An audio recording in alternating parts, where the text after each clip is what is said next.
This week on Sailing Balachandra, I have something brand new to announce. We're starting a new YouTube channel called Sailing Gear. It's a YouTube channel dedicated just to talking about new, used, and forgotten sailing gear to benefit cruisers and sailors alike, so you know what works and what doesn't. What I'd like you to do right now is go check out the first video and subscribe to my channel. You can get there by clicking the link above or follow this address. Thanks, guys. In this video, we haul Balachandra out of the water for the first time since leaving Nova Scotia. We pack up and leave for Canada, and we partner up with some engineers developing new marine solar panels.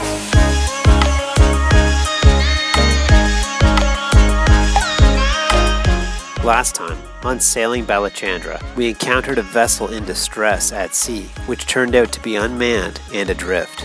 We arrived in Jacksonville, Florida, and make a creative attempt at clearing the Buckman Bridge. Hi, if you're new to the channel, I'm Noelle. And I'm Dan. And we're Sailing Balachandra. If you haven't subscribed to our channel, just go below this video, look for the big red subscribe button, and press that button.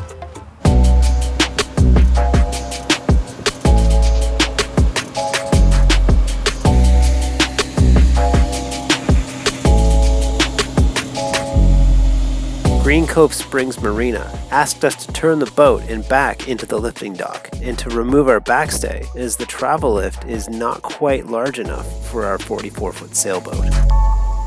With a bit of a wiggle and some fine-tuning, we were finally ready to be hauled out.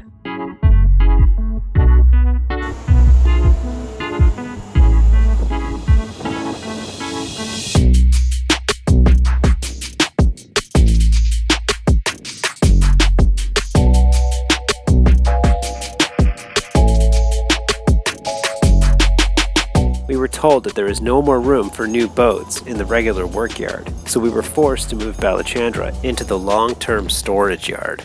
Boo. On the hard in the yard. Yeah.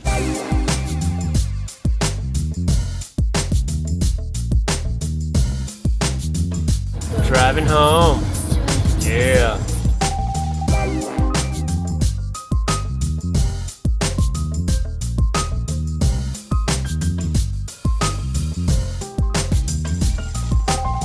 We left the boat on the hard in Jacksonville, Florida for hurricane season. In about a week, they're going to strap it down like all four corners and keep it nice and secure in case a hurricane was to pass through. And we plan to be away for a few months just to reconnect with family and to make some money and to sort of regroup and get everything back in order so we can go down and do some work on the boat. And we got a U-Haul truck, and we filled the U-Haul truck with just our luggage, basically, so it's almost completely empty. But there's this thing about crossing the Canadian border right now with COVID-19 that a U.S. licensed vehicle can't go across the border, but you can take a U-Haul or like a limousine or a taxi.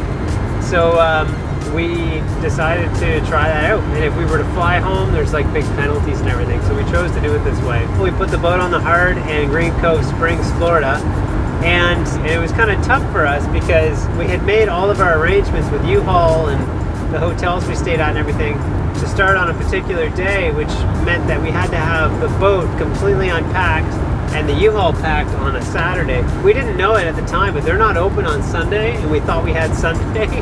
So they came by on Saturday afternoon and they said, yeah, we're going to close in like an hour and we're going to lock this up and you guys can't be on the boat, you got to go, and we're not open tomorrow. And we didn't realize, so suddenly we had to like get everything we could off the boat within like 1 hour and get it into this U-Haul, and it was crazy. We're like throwing things off the side of the boat, picking them up, throwing them in the truck. It was nasty. But we managed to do it. We got everything off the boat. We checked off everything on our list. And we left out moisture control chemicals and stuff inside the boat to keep any mold from forming. And we used kitty litter and charcoal and all kinds of stuff. So hopefully it'll be good when we get back. So we're feeling pretty good about it and eager to see our families and spend some time in Canada and make some money so that we can afford to do some of the repairs and changes that we want to do on Balachandra when we return. We definitely want to paint the bottom, and we'd like to maybe look into getting a new Dodger and Bimini. We have to change up a lot of our running rigging and everything. So I mean, it was time to take a break. Hurricane season's approaching. I mean, this is the time to do that stuff. So hopefully in the next few months we'll be able to head back down to Jacksonville and get our work done, and then get back in the water and go cruising again.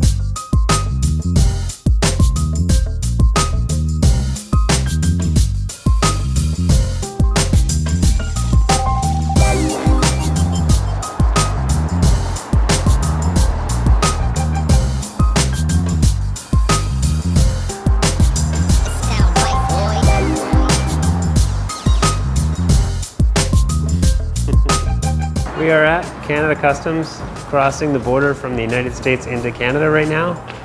And there's a lot of COVID restrictions and paperwork we've had to do to make it back to Nova Scotia. But today we should be driving straight to Nova Scotia, and we'll be doing a 2-week self-isolation quarantine in Nova Scotia, Canada, and before we can be released to see our families and everything. But we've made it back to Canada by car. Here we are. And we just crossed the border from the United States into Canada. We got ourselves a U-Haul. We threw the stuff in the back and we just crossed the Canadian border. So it's a very legitimate way to travel into Canada right now during COVID-19 and all the rules and restrictions right now. Back to Canada. Canada. We even got Tim Hortons already. It's pretty sweet. We haven't been in Canada in like 2 years. I mean, it's 2 years cruising in the Caribbean. And, you know, it's really amazing to be home, but you're seeing all these familiar things like Tim Hortons and, you know, in some of the towns we've been at before. And it's just so nice to be home back in Canada. Even when the border guy said, like, welcome home, it was a really good feeling. So we're happy to be home, and, you know, we're going to keep making videos. We got lots of footage and lots of things to talk about, so that's not going to stop. So keep watching, and pretty soon we'll be back on the boat and back to sailing again.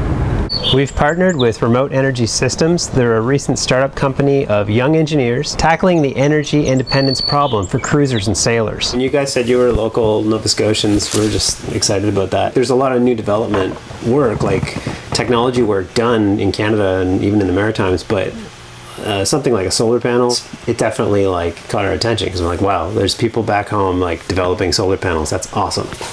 Definitely worth it. So we're a startup company on developing a small-scale, customer-driven, focused renewable energy products. And our first product is going to be a solar panel made specifically for sailboats. So cruisers, people that live and travel on their sailboat, rely on electric power. They need power and they rely on solar panels. And there's other means. Solar panels are passive, silent, noise-free, emissions-free, vibration-free, and it's better than charging with the motor and the engine. So we're trying to make a solar panel that fits the use case and has a value proposition that's interesting for sailors. Right on. What's the difference between the solar panels that we currently have on our boat compared to the product that you're offering? Basically, the panels that you guys have on the boat, those work. They were designed for and they're best suitable for a terrestrial application. We're trying to integrate solar cells within a marine-grade fabric. Right now, they're designing a solar panel for sailboats, but they're still in the research and development stage, and they're looking to connect with liveaboards, cruisers, and sailors for customer discovery. We've included a short 3-minute marketing survey that they gave us on the online habits of cruisers, and you can access the survey just by clicking this link above or check the show notes below. And while taking the survey, you're encouraged to share your experiences with solar power on sailboats. We spoke with them briefly, and we saw the product, and we really like what they're doing, and I really encourage you guys to check out this survey. These guys are creating products that are made for sailors like us that are cruising and need specific items like custom solar panels that are made for sailboats. It's a really big deal. And I think you guys should check it out and take the survey. We're basically helping them create products that helps us. I mean, it makes sense to me. And be sure to check out the show notes in the description below for their Facebook page, website, and the survey link. If you want to learn more about their potential technology, make sure to leave your contact information in the survey. Thanks for watching. Please don't forget to leave us a like or a comment below. We enjoy reading those. And hit that big red subscribe button if you enjoyed what you saw today. And if you haven't checked out our Patreon page, it's always a good time to do so. Patreon's a place where you can give back if you like what we do and you want to support us. Thanks. Bye. See you later. Do you guys have any complaints about the wind generator compared to solar? It's noisy. We get complaints from our neighbors, but we've learned to live with it. Yeah, the noise yeah. If you watch any of our videos where we record on deck and we forget to turn it off, it's the loudest thing. It's like always going in the background. It's really loud.